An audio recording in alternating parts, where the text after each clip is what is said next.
Alright YouTube, so we are back of course to talk about some Final Fantasy VII Remake. So we have several little updates and things to talk about today. First up, we're going to do an update to the last video where we talked about the PS Plus, version of Remake and getting like the upgrade to the PS5 version today specifically. Turns out today, when it comes out, it is absolutely free, which is fantastic. That alleviates most of my complaints with that last video. There's some other things within that video that were kind of, other complaints and things that I had, but this was the main one. Like if this, PS5 upgrade for that specific copy or whatever of Remake was going to cost people money, that's a big issue. And it also would come down to price as well. But the fact that it's, a couple days later and it's entirely free, that is fantastic. Now, in my defense, there was multiple articles stating that it was going to cost money, so that's kind of what I was basing it off of. Also, the tweet they dropped a couple days ago didn't mention it being a free upgrade, even though we know it's supposed to be one. And I've been covering Square Enix for a very long time, and whenever they usually tweet out something, if there's a Square Enix article related to that subject, they usually put that within the tweet. And there was an article on their website, but they didn't put in that tweet, so I didn't know that article existed, which I don't think I've ever seen them do that. And look, ultimately it's on me as the content creator to not have all the information, to not do all the research, but there's a lot of different factors that went into the misinformation in that last video. So the fact that if you got the PS Plus version of Remake earlier this year in March, you can upgrade to the PS5 version for absolutely free, fantastic, no complaints here. And to clarify once again from the last video, you're only getting the PS5 version of base game Remake, because there's still some people that I've seen that are kind of confused or didn't realize that they're going to have to buy Episode Intermission, the Yuffie DLC. That is entirely separate. You're not getting that as a part of this. You're just getting the performance upgrade of base game, which is probably the main reason why they're having this sell at the exact same time that you can do this upgrade, because you're going to have to buy it separately. And I believe it's like 25% off, so it should be roughly about $15. Moving on from there, one of the other updates we have, if you guys remember from the video we did almost a week ago, we talked about this new DLC item coming to the PC version of Intergrade. And this was the Seraphic Earrings, which was a Japan exclusive item for some sort of Red Bull campaign that was exclusive to Japan, some sort of like stores or gas stations in Japan. But enough, Red Bull, you got all kinds of different items, and this was one of them. And the Seraphic Earrings are essentially just a permanent revival earring. If you played Remake, you know what that is. It's an item you give to your character when they die. It cracks, it breaks, whatever, but it revives them in the middle of battle. So this is exactly that, except it doesn't break. It just has one use per battle. When you get out of battle, it'll still be equipped to your character. It's kind of a nothing item, because unless you're playing hard mode, you probably shouldn't be dying too much. Anyways, the update we have today is that this isn't just going to be exclusive to the PC version. If you went to the Epic Games Store and looked at the description and kind of items that came with the PC version of the game, this was one of them, and I'd never heard about it until we discovered it with the last video, or that video a week ago, rather. Turns out you can also get this item if you have the PS5 version as well. So they also dropped this tweet today that says, whether you're playing Final Fantasy VII Remake or Episode Intermission on PS5, we got something that might help. The Seraphic Earrings will automatically revive you from incapacitation once per battle, and you can grab yours for free now. And that link just takes you to the PlayStation Store. So it's possible that you could just search this up on your PS5 instead of having to actually get on Twitter, click this link, log into your PlayStation account or whatever on the website. You might be able to just search it in the store. If not, then you gotta do all those things probably.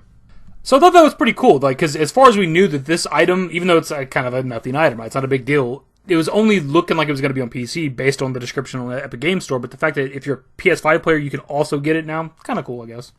Also, two other things I want to address from that specific video a week ago. I had some people that seemed to be upset that, we talked about DLC in the title and the thumbnail, and it was just those earrings, but that's what downloadable content is. It's a new item for Remake, it's an item that hasn't existed for anybody for outside of Japan for 2 years. And also had somebody else upset that it wasn't necessarily new because this existed before, but it's you can only get it in Japan, dude. We're talking 99% of the world, this is a new item. People are weird as fuck on YouTube sometimes. DLC does not exclusively mean new story content, new expansions, new chapters. It's everything that you gotta download outside of the original game, the base game, right? The Chocobo Chick, Cactuar, Carbuncle, all that shit, the Shinner Bangle and all that shit from back in the day with the Butterfinger, that's all DLC. That's all. I don't know why I have to explain this, it's kinda weird. If there ends up ever being some more DLC for Remake that is story-driven, new chapters or whatever the case, you're gonna know that by the title of my videos. It'll be in the title. It'll say Story DLC or some shit. Trust me. Something else that happened today that's worth talking about that isn't directly about Remake, but it involves Remake, is that the Epic Games Store went down for several hours. There was an internet connection out, I guess, wherever the servers are for Epic. And that caused you to not be able to play Remake. Remake apparently requires an internet connection despite it being an entirely offline single-player game, right?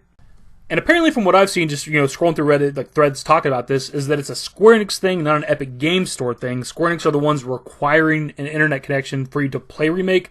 So if Epic goes down, you cannot play Remake. It's kind of ridiculous. And this is, I guess, somehow an anti-piracy thing for whatever reason. I don't understand, piracy and cracking games and shit, but that's supposed to prevent that. But obviously, when the game went live on PC, it was cracked within like the first few hours, dude. Like, people got into this game quick.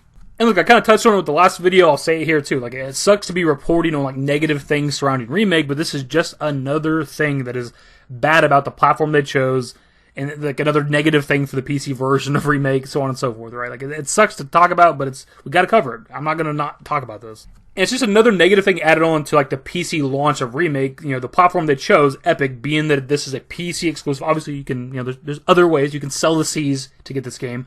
But this is an example of it being like an Epic exclusive and why that's a bad thing. Epic goes down, now you can't play Remake. Like, at any point in the future, not just today, it's only for a few hours a day, not the biggest deal, but say in the future it goes down for a day, a couple days, for whatever reason, like, you can't play Remake. Like, and this is the only way you can play it legally on PC. I mean, the obvious fix here is for them to get rid of the required internet connection, because, again, people bought this game, right, on Epic for $70. I think there was a sell at one point you get it for $60, but still, people paid $60 to $70 for this game. And within the first week, because of the platform they chose to make it exclusive, you couldn't play it for a set amount of time. And again, anytime in the future that this happens. And look, this might be the same thing if and when it comes to Steam. Like, it might require an internet connection. If Steam goes down, maybe you can't play Remake as well. It's not necessarily specific to Epic, I don't think. But I think it's worth knowing if you haven't got this version of Remake yet, maybe you want to get on PC, but you just haven't bought it yet, waiting on another sell or something, just keep this in mind, man. If this is how you choose to buy the game and play it, at any time, you're kind of susceptible to whatever happens.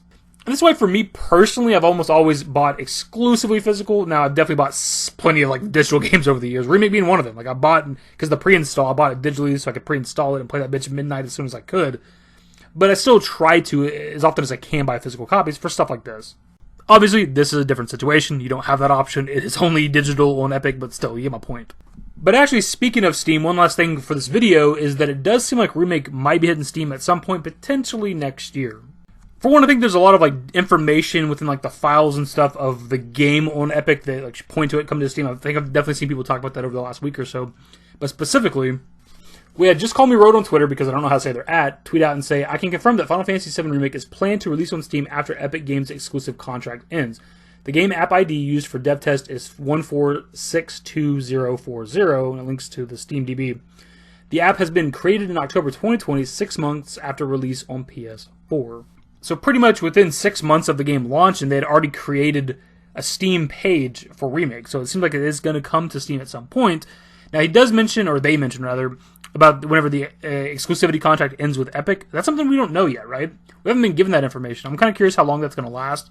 Maybe that's a part of the Epic exclusivity, is that they don't have to publicly reveal how long it's going to be exclusive, because that would kind of defeat the purpose. People have already waited damn near 2 years for the PC version. If there was public information that there was an exclusivity time frame and that it was coming to Steam at some point, people would probably just continue to wait. But my dudes, I think that's where we're going to wrap this video up. We had several bits of information today. It's kind of nice. I like having, FF7 related things to talk about. Of course, you can leave your thoughts more in the comment section below. Hopefully you guys enjoyed the video. If you did, give it a thumbs up, subscribe to the channel if you guys are new and today more Final Fantasy VII Remake content. Turn on notifications, follow me for _DavidYT. I'm on Discord. Links to my social networks are in the description and in the outro. Later, guys. Used to care what people thought, but now I care more, and nobody out here's got it figured out. So therefore, I've lost all hope of a happy ending, depending on whether or not it's worth it. So insecure, no one's perfect. We spend it with no shame. We blow that like Coltrane. We in here like Rogaine, or leave it like Cobain.